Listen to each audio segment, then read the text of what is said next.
Once upon a time there was an old pig with 3 little pigs, and one day she said to them, "My children, it is time for you to go out in the world and seek your fortunes." So, bidding their mother goodbye, the 3 little pigs set out to earn their living. The first little pig, whose name was Whitey, met a man with a bundle of straw and said to him, "Please, mister, will you give me that straw to build a house with?"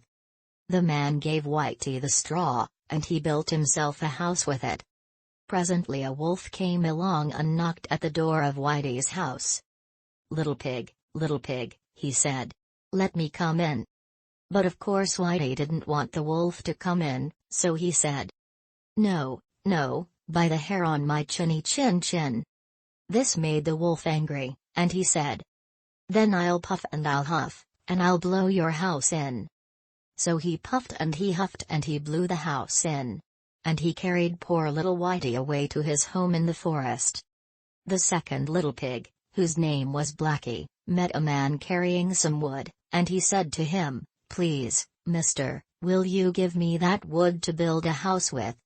The man gave Blackie the wood and he built himself a house with it. But along came the wolf and knocked at the door of Blackie's house. Little pig, he said. "Let me come in."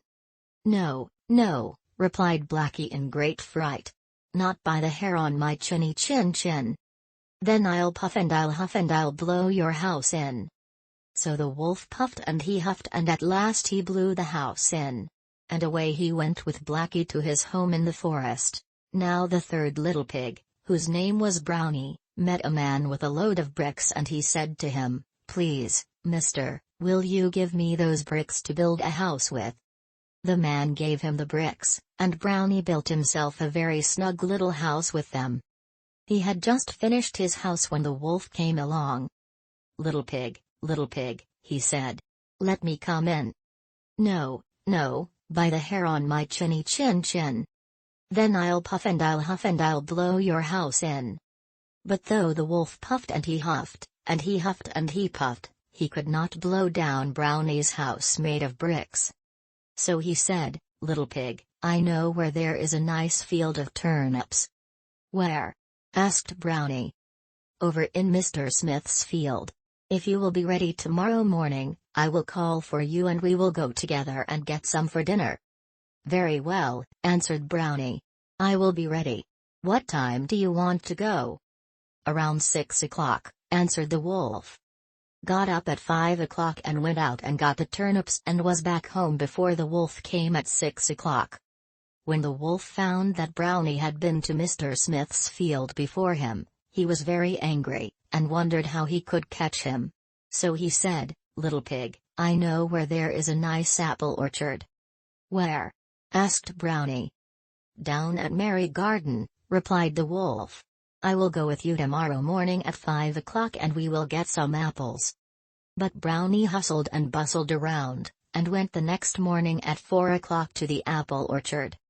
This time he had farther to go and had to climb the tree, so that just as he was getting down with the apples in a basket, he saw the wolf coming. Of course he was frightened. When the wolf came up to the tree, he said to Brownie, "Ah, I see you are here before me. Are they very nice apples?" "Yes, indeed," replied Brownie. "Here, I will throw one down to you." And he threw the apple so far that while the wolf was running to pick it up, the little pig jumped down from the tree and ran home. Now the wolf was very, very angry, and he thought and finally thought of a plan to catch the little pig. Coming to his house the next morning, he said, "Little pig, there is a fair in town this afternoon. Will you go?" "Oh, yes," replied Brownie. "I will be very glad to go. What time will you want me to be ready?" "At 3 o'clock," said the wolf.